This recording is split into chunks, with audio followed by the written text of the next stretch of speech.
Fala pessoal, tudo bem? Existe a possibilidade de Arturo Vidal, que vai fazer 35 anos, no próximo mês de maio, jogar no Flamengo?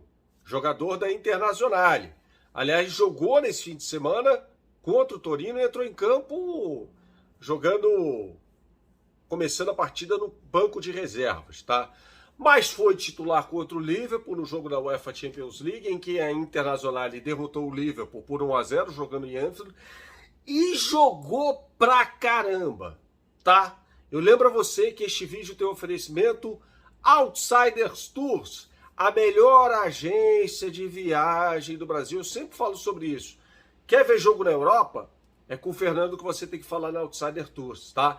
O link tá aqui embaixo na descrição desse vídeo, para você entrar em contato via WhatsApp e concretizar o seu sonho de conhecer o mundo. E também, claro, se você quiser acompanhar o Flamengo nas partidas da equipe, por exemplo, em Libertadores, Campeonato Brasileiro. O Flamengo vai jogar em São Paulo, tá? Se você não é do Rio de Janeiro, quer ir ao Maracanã, fale com ele.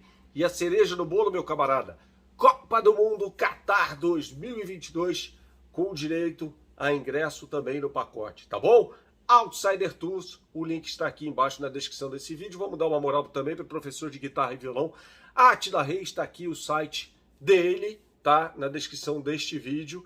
E você vai entrar lá, marcar uma aula experimental de violão ou guitarra e vai adorar. E aí você vai estabelecer com ele a periodicidade do aprendizado, bem como o valor a ser pago, tá? Bom, vamos falar então sobre Arturo Vidal. Hoje não tem negociação, apurei agora essa informação.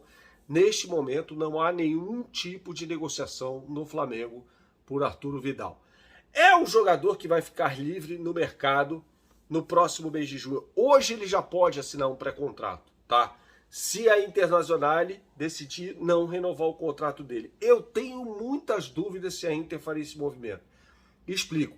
A Inter não está dando dinheiro, tá? Aliás, teve de abrir mão de vários jogadores, dentre eles Lukaku, Hakimi, Ashley Young, em relação à equipe campeã italiana na temporada passada, porque o grupo Suning, da China, que era dono do Jiangsu Suning, inclusive, meteu o pé, tirou o pé nos investimentos, a crise muito grande durante a pandemia, também atingindo a economia chinesa.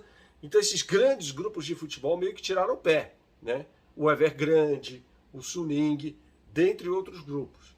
E aí a Inter perdeu muito dinheiro. Então eu acho difícil que a Inter abra mão tão facilmente de um jogador que ainda está jogando no mais alto nível, tá? Então assim, é óbvio que se o jogador ficar liberado, pode haver uma investida do Flamengo. Ele deu uma entrevista, por isso que está esse burburinho todo, né?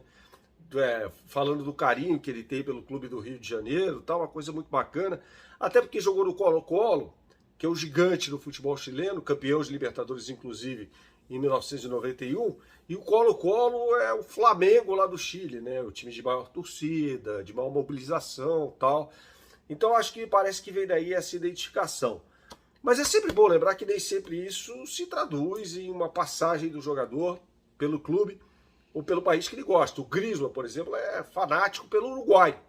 Ele fez uma amizade muito forte com o Godin, quando ambos jogavam no Atlético de Madrid. Inclusive, quando ele marca pela seleção da França o gol contra o Uruguai, na partida válida, pelas quartas de final da Copa do Mundo, ele não comemora. E já aconteceu dele comemorar título com a bandeira uruguaia e tal, até por ser muito amigo do Godin. Tá? Mas isso não significa que ele vai jogar no Peñarol, no Nacional, no Montevideo City Torque, seja lá onde for. Então eu acho bem difícil que neste momento o Flamengo consiga viabilizar essa operação para trazer o Arturo Vidal. Se ele ficar livre e não quiser, porque ele tem mercado na Europa ainda, e não quiser jogar no futebol europeu e, sobretudo, aceitar ganhar um salário bem inferior ao que ele ganha na Europa, aí sim seria viável. Só que eu acho muito difícil que isso aconteça, tá? Sobre o Pablo, temos a informação. Demos hoje de manhã que ele já estava fechado com o Flamengo. Esse vídeo está sendo gravado na tarde desta segunda-feira. E a gente tem mais detalhes da negociação, né?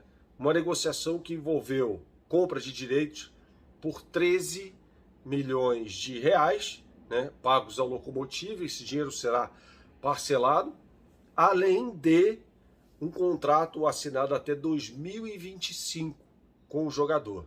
Tá? Então esses são os maiores detalhes da negociação. Assim que tiver data da apresentação, eu vou contar para você acompanhar aqui no canal, se possível, se não tiver uma agenda conflitante com a televisão e tal, a gente faz ao vivo aqui no canal, tá?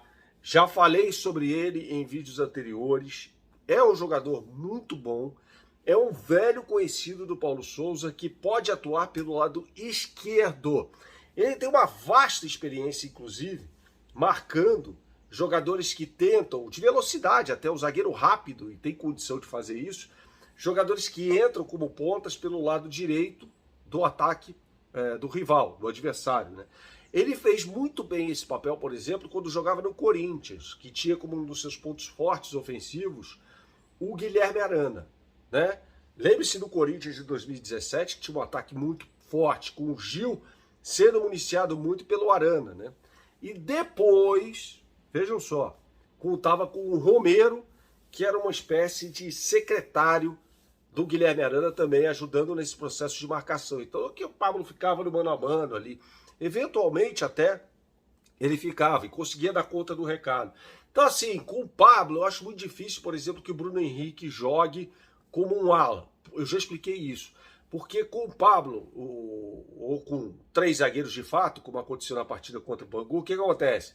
Esses zagueiros não ficam tão expostos das laterais. O Paulo Souza tem por princípio colocar 2 alas que possam fazer o papel de laterais ali, formando uma linha de 5. Aconteceu no jogo contra o Bangu, com o Lázaro por vezes exercendo esse papel. Agora, quando jogar o Felipe Luiz, aí sim, porque quando o Flamengo recompõe defensivamente, existe a possibilidade de ter 4 jogadores, né?